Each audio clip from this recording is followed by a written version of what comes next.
दिनांक 9 मार्च सन 2024 को पंडित अरूण शर्मा द्वारा अग्रवाल रेस्टोरेंट मुरादनगर में एक प्रेस कॉन्फ्रेंस का आयोजन किया गया, जिसमें राष्ट्रीय लोकदल के विधानसभा अध्यक्ष पंडित अरूण शर्मा ने अपने साथियों के साथ अपने पद और लोकदल पार्टी से इस्तीफा दिया। पंडित अरूण शर्मा ने बताया कि राष्ट्रीय लोकदल के साथ में इसलिए था क्योंकि यह पार्टी गरीबों, किसानों और मजदूरों की लड़ाई लड़ रही थी। यह पार्टी भी उद्योगपतियों की गोदी में जाकर बैठ गई थी। साथ ही उन्होंने बताया कि राष्ट्रीय लोकदल के जिला अध्यक्ष अमित त्यागी फुट डालो राज करो की नीति पर चल रहे हैं और उन्होंने मुरादनगर में सबसे मजबूत टीम जो कही जाती थी उसको तोड़ने का काम किया है। साथ ही वह कार्यकर्ताओं को रोकने का काम करते हैं और उनकी आवाज को दबाते हैं।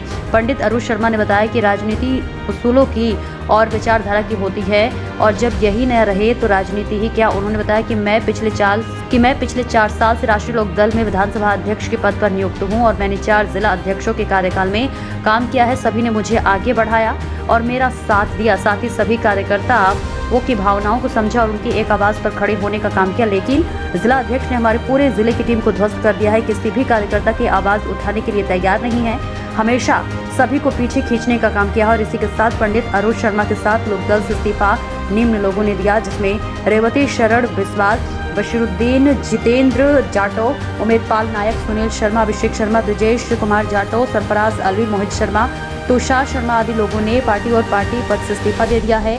इस मौके पर पंडित अरूण शर्मा के साथ सैकड़ों लोग उपस्थित रहे। देखिए गाजियाबाद से रोजुद्दीन की रिपोर्ट। किस मामले को लेकर है, थोड़ा इस बारे में। आज जो प्रेस कॉन्फ्रेंस रखी गई है इसका मेन कारण है राष्ट्रीय लोकदल से आज इस्तीफा देना।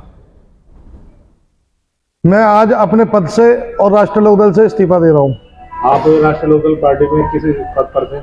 मैं राष्ट्रीय लोकदल पार्टी में पिछले 4 साल से विधानसभा अध्यक्ष के पद पे रहा हूं और राष्ट्रीय लोकदल में ये मान लीजिए आप अजय प्रमुख जो जिलाध्यक्ष थे उनके कार्यकाल में मैंने ज्वाइन की थी राष्ट्रीय लोकदल, और उसके बाद धर्मेंद्र राठी जी आए, उनके कार्यकाल में भी मैं विधानसभा अध्यक्ष रहा। उसके बाद चौधरी तेजपाल जी आए, उनके कार्यकाल में भी मैं अध्यक्ष रहा।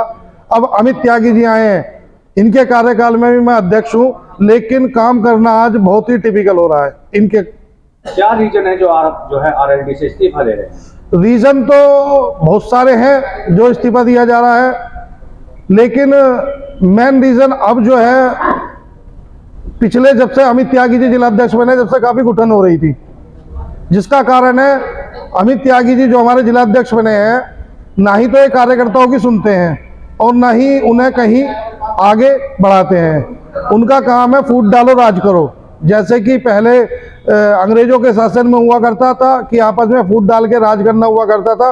हमारी सबसे मजबूत टीम थी मुरादनगर के अंदर, लेकिन जब से अमित त्यागी जी जिलाध्यक्ष बने जब से हमारी टीम पूरी बिखर चुकी है। तो इसका आपका जो पद छोड़ने का मामला है ये कोई अलायंस गठबंधन को लेकर तो नहीं है? हाँ बिल्कुल है। जो हमारी लड़ाई है, जो हम राजनीति कर रहे हैं उसूलों की और विचारधारा की राजनीति कर रहे हैं, और जब उसूलों के साथ समझौता करने पड़े तो ऐसी राजनीति करने का कोई फायदा नहीं। यदि हमें भाजपा के साथ ही काम करना होता तो हम लोकदल क्यों चुनते? आज हम लोकदल में से जो हमने लोकदल का पल्ला पकड़ा हुआ था वो इसलिए तो पकड़ा हुआ था क्योंकि किसानों की, गरीबों की लड़ाई लड़ रही थी, भाईचारे की लड़ाई लड़ रही थी, भाईचारा बना रही थी, इसलिए तो हम लोकदल के साथ थे। लेकिन जब आज लोकदल भी पूंजीपतियों से हाथ मिला बैठी है तो हमारा फिर लोकदल में कोई स्थान नहीं है। इसमें जयंत चौधरी खुद बताते हैं, उनकी एक बाइट भी आई थी जिसमें उन्होंने डिस्क्राइब किया है कि राष्ट्रीय लोकदल का जो सिद्धांत था उसी पे ही अटल रहेगी, चाहे वो अलायंस किसी के साथ भी कर ले, किसानों की आवाज उठाती रहेगी, जिस तरह से लोगों के साथ रही है उसी तरह से काम करती रहेगी। फिर भी आप लोग इस तरह से कर रहे हैं। आप मुझे एक बात बताइए, कैसे आवाज उठा सकते हैं हम? आज हम बोलने की स्थिति में नहीं है, हमारे पास शब्द नहीं है, कैसे आवाज उठाएगी? जब राष्ट्रीय लोकदल एंटी भाजपा लड़ाई लड़ रही थी उस समय आवाज उठाने पर ये नहीं सुन रहे थे, तो आज किस मुंह से ये आवाज उठा लेंगे? मुझे आप ये बात बताइए। अभी तो आप जो है अमित त्यागी जिला अध्यक्ष की कमी की वजह से बता रहे थे कि इसको छोड़ रहे हैं, अब आप कह रहे हैं गठबंधन की वजह से छोड़ रहे हैं। मैंने अभी आपसे एक बात कही थी, आपके माध्यम से मैं दोबारा कहना चाह रहा हूँ इस बात को कि राजनीति तो हम कर रहे थे, लेकिन अभी तक अब जब से अमित त्यागी जिला अध्यक्ष बने जब से हमें घुटन हो रही थी, लेकिन फिर भी हम टिके हुए थे क्योंकि किसानों के, गरीबों की हमें लड़ाई लड़नी थी। इसकी तो आप शिकायत भी कर सकते थे, आप मिले जाके। नहीं, मैंने मिलने का प्रयास किया चौधरी साहब से मिलने का प्रयास किया मैंने। वहाँ पे और जो पदाधिकारी हमारे उच्च लेवल के पदाधिकारी हैं, मैंने उन लोगों से भी मिलने का प्रयास किया, उन लोगों के सामने अपनी बात रखी। सभी ने मुझे एक जवाब दिया, भैया क्या कर सकते हैं, थोड़ा बहुत तो मैनेज करना पड़ता है, लेकिन कब तक मैनेज करें। अब आपके साथ कितने लोगों ने राष्ट्रीय लोकदल पार्टी छोड़ी है और आगे का क्या आपका विजन है, किस पार्टी के साथ जाएंगे आप? जहां तक आगे की पार्टी की बात है, अभी तो कुछ ऐसा सोचा नहीं है।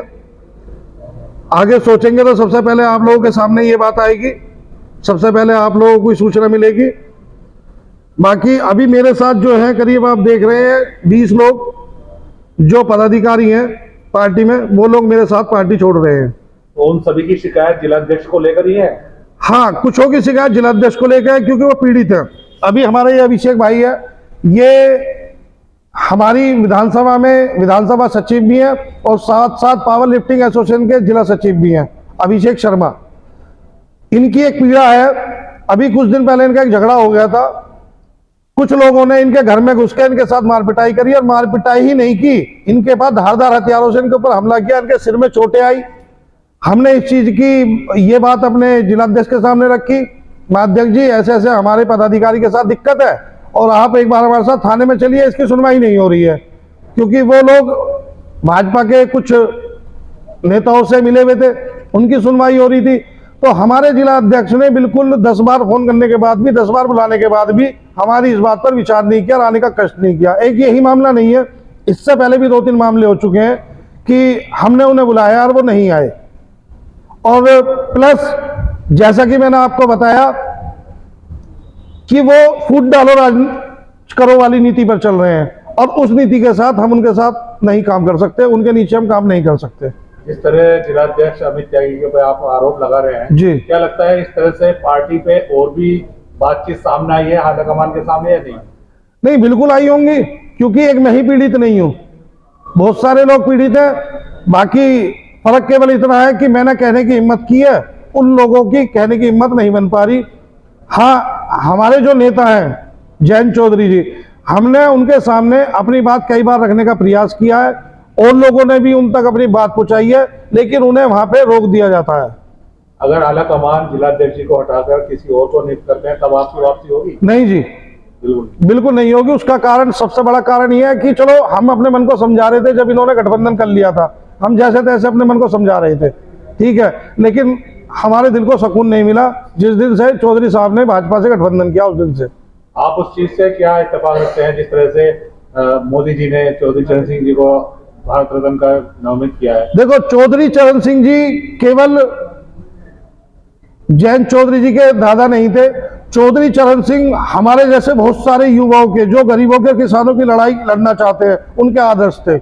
और चौधरी चरण सिंह जी रिजर्व करते थे, भारत रत्न चौधरी चरण सिंह जी रिजर्व करते थे, क्योंकि वास्तव में सच्चाई जो है वो यह है कि चौधरी साहब को भारत रत्न अब से बहुत पहले मिल जाना चाहिए था। जिस तरह से चौधरी चरण सिंह को भारत रत्न दिया गया, क्या किसानों को अपनी तरफ मोटिव करने के लिए बीजेपी का कोई षड्यंत्र तो नहीं था? बिल्कुल था।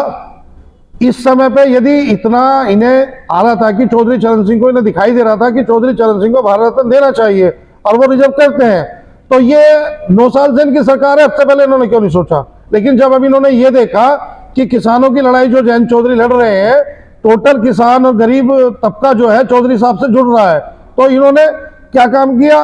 भारत रत्न देके उन्हें बहकाने का काम किया। यानी कि 2024 में जो चुनाव आ रहे